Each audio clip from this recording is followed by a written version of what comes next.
Welcome to the Haunted Hour. Tonight's story is one that will make you question every reflection, every shadow, and maybe even yourself. This is The Echo Man, a psychological horror story where your own reflection knows your secrets, and it wants out. Turn off the lights, put on your headphones, and let's begin. The Echo Man. Lena had always been a night owl. The silence of the late hours helped her focus, especially now that she had moved into a new apartment. Cheap, small, but perfect for her. It was an old building, the kind with creaky floors and the occasional draft, but nothing she couldn't handle. At first, everything was normal. She worked late, made tea, and watched TV to unwind. But then she started noticing it. The echo. It wasn't the kind of echo you'd expect from an empty room. No, this was different. It came after her. If she dropped a spoon a second later, she would hear the exact same sound, like someone else had dropped one too.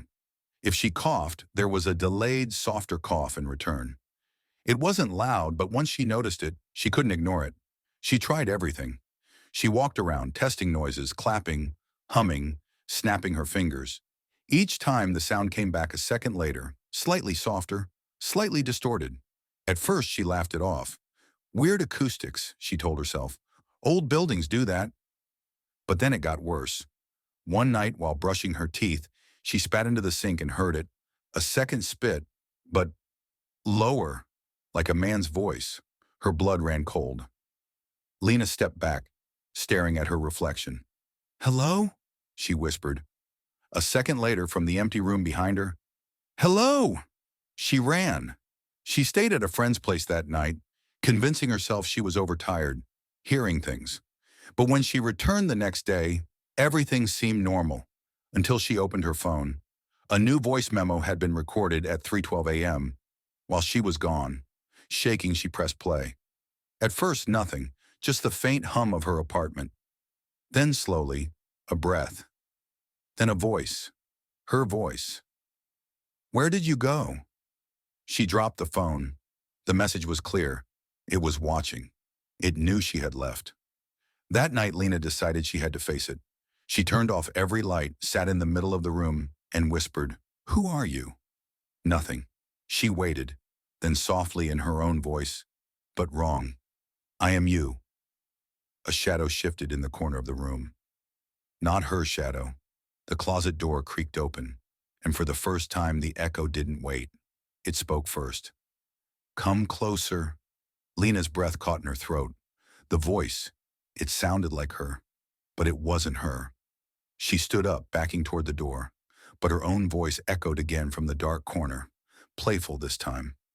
"Come closer, or should I come to you?" Suddenly the lights flickered, and her reflection in the window changed. It wasn't copying her anymore. Her reflection smiled, even though her real face stayed frozen in terror. Then in her voice, the reflection spoke directly to her. "I've been practicing you for so long. You can go now.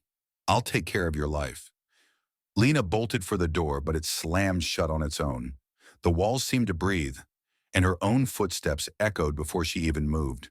The echo wasn't following her anymore. It was leading.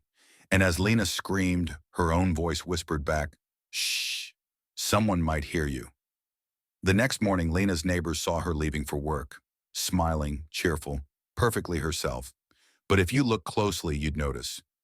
Her shadow was a second too slow, and her smile never quite reached her eyes. That was the Echo Man. What do you think? Was it just a hallucination, or something much darker hiding in plain sight? If you enjoyed this story, make sure to like the video, subscribe to The Haunted Hour, and share it with someone who loves psychological horror. And remember, sometimes the scariest thing you can see is your own reflection. See you next time, if you dare.